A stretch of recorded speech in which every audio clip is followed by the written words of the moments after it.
Daming mga kulisap o mga insekto na kumakain sa ating mga patuka. Hindi talaga maiwasan yung ganyan mga kalapatids, kahit pa sabihin na tinatambyolo yung mga patuka na binibili natin. Dahil pagdating sa mga retailer, tinatambak lang nila yan sa lagayan nila, at pagka may mga ganitong klaseng kulisap, ayan, titira yan dun sa loob ng mga patuka, sa mga grains na ganito. Yan, titira yan dyan sila. Bubutasin nila yan, sila maninirahan, dyan na rin sila makikipag-mate hanggang sa dumami sila mga kalapatids. Ayan ang dami nila pagka ganitong binuksan natin, ang dami, nakakakilabot. Kaya ang ginagawa ko from time to time mga kalapatids ay sinasala ako para matanggal yung mga bukbok, at the same time matanggal din yung mga ganyang insekto. At may natuklasan ako mga kalapatids. Tingnan nyo, mabilis silang namamatay pagka mainit yung panahon. Ayan, dyan, lalagay tayo dito natin. Ayan, maalikabok yung itsura ng patuka kasi nga kinakain nila, nagpa-powderize yung mga kinakagat nila. Ayan, yun, tingnan nyo mga kalapatids. Ayan, nangyari natin to. Yan, ito, ayan, may mga gumagapang. Ayan, nakuha natin. Ayan yan sila.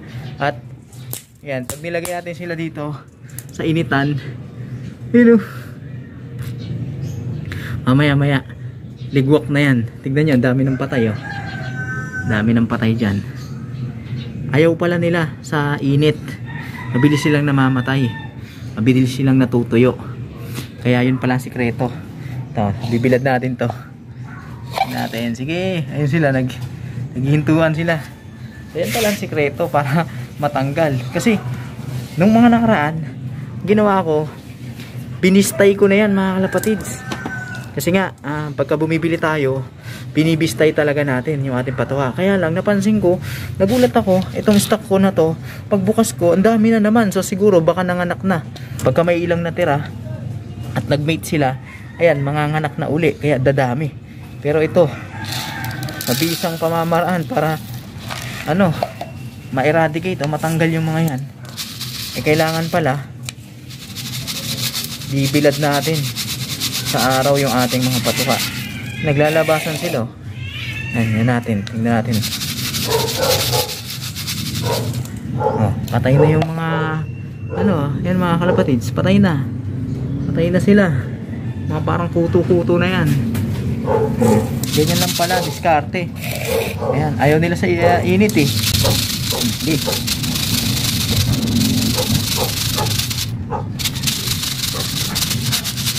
Yan, tingnan nyo. Yan na naman, meron na naman tayo nakuha. Lagyan natin yan dito. Yan nangingisay. Hanggang sa wala na. Di ba? Kailangan lang pala ibibilad natin mga kalapatids sa ating patuka. Ayos yan, mayroon na naman tayong bagong natuklasan. Alright, tapos ito, dami, grabe, nakakilabot Salin na natin to, nakakilabot. Dami i-build natin yan. Tignan natin kung tatagal sila. Yan, samantala ito, dami na yan mga kalapatids, kanina pa yan. Di ba, epektibo.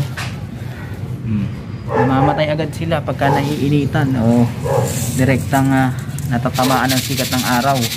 Anong oras na ba ngayon mga kalapatids? Mag-aalauna na ng tanghali, at mainit yung simento. Siguro isa na rin yan sa mga dahilan kung bakit agad sila, namamatay sila. Tutuyo sila mga kalapatids. Ayan, yun meron na naman tayong mga nahuli. Ayan, dami. Ayan, tumatakbo pa yung iba. Ayan, tumatakbo pa. Yun, stop na sila. Sige, saan kayo pupunta? Ayan, ito tumatakbo po. Ayan, di ba? O, dali. Yung mga nakakapit dito, tatago pa sila eh. Oh. Ayan, tingnan natin. Ayan, ayan, ayan. Sige, takbo. Para lang tayo naglalaro nito mga kalapatid. Yun. Kasi kahit bistayin natin ang bistayin yan, kung may matitira pa rin na iilan at titira dun sa mga butil-butil na hindi naman natin makikita, at pag nag-mate dadami uli yan, kaya wala rin mangyayari. Kaya ito pala talaga maganda, ibilad natin yung ating mga patuka kapag mainit ang panahon. Ayan, ayan, meron to. Bilad natin. Ayan. Alright, so ayun, nung binistay ko to, wala na tong mga alikabok-alikabok at mga bukbok. Pero dahil nga may mga ganitong insekto, pag kinatagalan, kinakain pa rin nila, nagkakaroon ng mga bukbok-bukbok, yung mga parang ganyan no, na powder.